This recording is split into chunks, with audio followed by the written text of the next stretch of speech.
America. Hello everybody, I am the Talk Radio Protege, and this is the Protege program. I had a whole different show lined up for today. I was planning on talking about something totally unrelated to what this video is going to be about, because we've got some breaking news to cover. Just a few hours before I got off of work, there was a press conference that happened where Donald Trump decided to start promoting an immigration bill that's called the RISE Act. The video that's going to be accompanying this video is part of that speech. The link will be in the description below. Please go and watch it in its totality, because I'm going to be cutting out some portions. I'm going to be focusing almost exclusively on the policy statements that were made in the speech today. Before we do that, though, I want to talk about the abstract version of this bill, the first paragraph, if you will, as listed on congress.gov, and it states the following. The purpose of the bill is to amend the Immigration and Nationality Act, to eliminate the diversity visa program, to limit the president's discretion in setting the number of refugees admitted annually to the United States, to reduce the number of family-sponsored immigrants, to create a new non-immigrant classification for the parents of adult United States citizens, and for other purposes. The president didn't talk exclusively about these issues, but he did make some policy statements, so let's give that a listen. For decades, the United States was operated and has operated a very low-skilled immigration system, issuing record numbers of green cards to low-wage immigrants.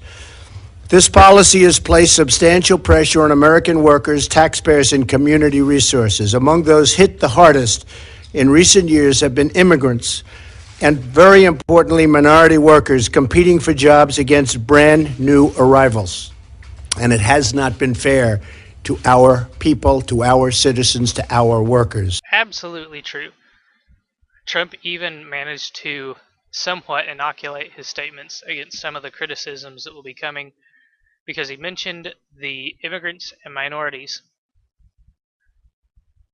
It can't be said that he doesn't care about those groups. They were named in this speech expressly. Pointed out that they are hit hardest by lower wage workers flooding the market. As it turns out, when you flood an already low wage market with people that are less qualified for the jobs that they'll be doing and are willing to work for less money, you drive down all of those wages for everyone, including the new legal immigrant workers. Now, Americans and legal immigrants are forced to compete against workers who maybe shouldn't be in this country for wages that they are not worth. The RAISE Act ends chain migration and replaces our low-skilled system with a new points-based system for receiving a green card. This competitive application process will favor applicants who can speak English, financially support themselves and their families, and demonstrate skills that will contribute to our economy. Okay, the way that I understand how the law spells out what's going to be changed, the changes to chain migration will be that instead of spouses and children of people that are legally in the immigration process will no longer jump the line to the place where their family members are. They'll be treated like any other immigrant. They'll enter into the back of the line, go through all of the channels that everyone else is going through. As for green card points, I think this is excellent, an excellent decision. The U.S. absolutely has the right to determine and declare what kind of incoming individuals into the country it wants. It's exactly the same as you having the individual right to decide who gets to come into your home. The RAISE Act prevents new migrants and new immigrants from collecting welfare and protects U.S. workers from being displaced. Crucially, the green card reforms in the RAISE Act will give American workers a pay raise by reducing unskilled immigration. Absolutely crucial changes. That's exactly the way that the president put it. This is one of the terrible problems with the EU immigration crisis. The unfettered and unrestricted access to welfare immediately upon entering the country by immigrants. As of 2012, there were 51% of households headed by an immigrant, both legal and illegal, used at least one welfare program during the year. This means Medicaid or cash, food, or housing programs. Every other immigrant that comes into this country goes straight onto a welfare program. And especially when you consider that there are 43 million, 13% of the total US population immigrants, we're importing millions upon millions of people into a system that is already showing signs of not being sustainable in the long run. As for raises for workers because of the green card reforms, it's not going to be the only factor that determine whether or not American workers get a raise. The reason that they're currently having to deal with these low wages is because they're already in a low skill type of job. And when you're in those jobs, the low skill is kind of limited and broad in scope. So you have migrants that come in that have lower skills demanding lower wages. That's what's driving down wages for those workers. If the green card changes shifts that gap into higher income brackets, that could actually be a problem. But I don't think that this is going to become a reality. I just think that it's a concern for the changes. Finally, the reforms in the RAISE Act will help ensure that newcomers to our wonderful country will be assimilated, will succeed, and will achieve the American dream. Oh boy, there's that naughty A word. The big progressive naughty assimilation. Assimilation means becoming American, and Americans, after all, are evil. However, assimilation is how we keep communities, and by extension countries, from fracturing into the identity politics blocks that we have today, which is exactly why Democrats are in favor of anti-assimilation practices.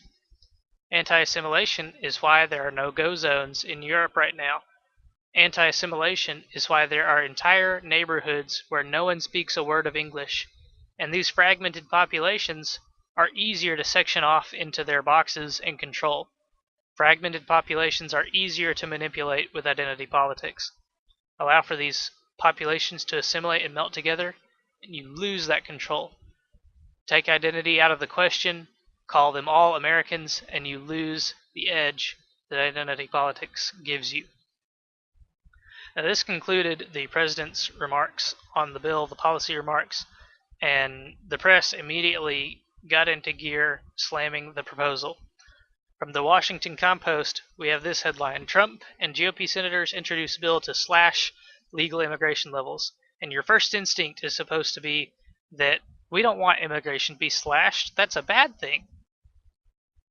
Quote from this story says, opponents of slashing immigration levels said immigrants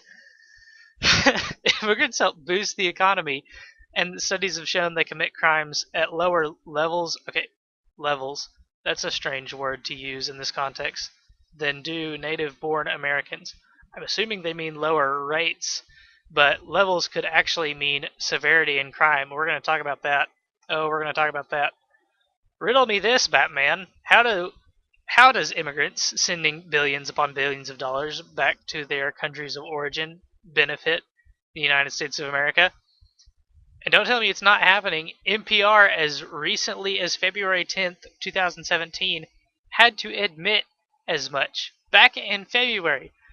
Good for the economy. As for less crime, remember, politics is about perception. When it comes to the political angle on the crime that immigrants are committing, it doesn't matter. whether they're actually committing crime in less numbers, they commit highly visible crime.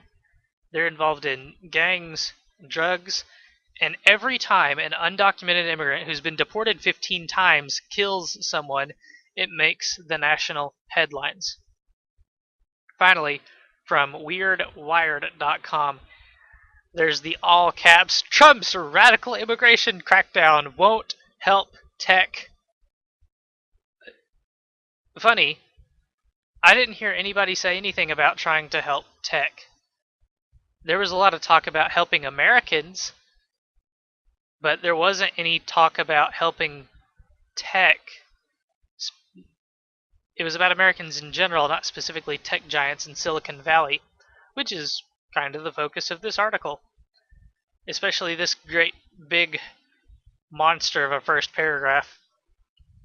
It was a pitch designed to appease supporters of high-skilled immigration reform, among the loudest of whom has often been the tech industry, which relies on highly educated immigrants to fill its glut of technical jobs. Titans of Silicon Valley have called for comprehensive immigration reform, including increases to high-skilled worker visas. The only problem is that the RAISE Act won't actually accomplish any of this. What it would do instead is cut legal immigration in half, make it harder for families to stay together, and give radical anti-immigrant groups something to celebrate at their weekly happy hour. I'm going to go backwards here. First, the fake news. Who cares if anti-immigrant groups celebrate this piece of legislation or that piece of legislation? We don't do things legislatively because X or Y group celebrates or doesn't. Conservatives don't craft legislation based on the desires of small quote-unquote fringe groups. Secondly, cutting immigration in half for a while is exactly what we need to provide time for assimilation. I know that Wired probably doesn't care about assimilation, probably doesn't want assimilation, but the lack of assimilation is bringing great harm to America as a society. It's allowed for the prevalence of identity politics, it's fracturing our communities, and it is, in general, not good. Thirdly, there's the kick to the feels being delivered by the make it harder for families to stay together. Well, if a family's priority is to stay together, maybe don't immigrate to America. I mean, you can stay together in other countries. If your priority is to better yourselves, then immigrating to America legally is going to be something that you want to do, whatever the rules are.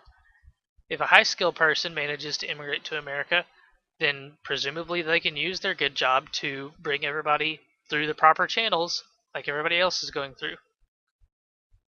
I could keep going with this article, but I'm really running out of time tonight. I'm getting sleepy. I think these long nights are catching up with me. And on top of that, I really felt swamped trying to cover a breaking story in about half the time that I had for yesterday's story. But this is the work I've been wanting to try, and I enjoyed the challenge. I hope you enjoyed the video. If you want to support the content, the Patreon and PayPal links are in the description below. And as always, good night, and God bless.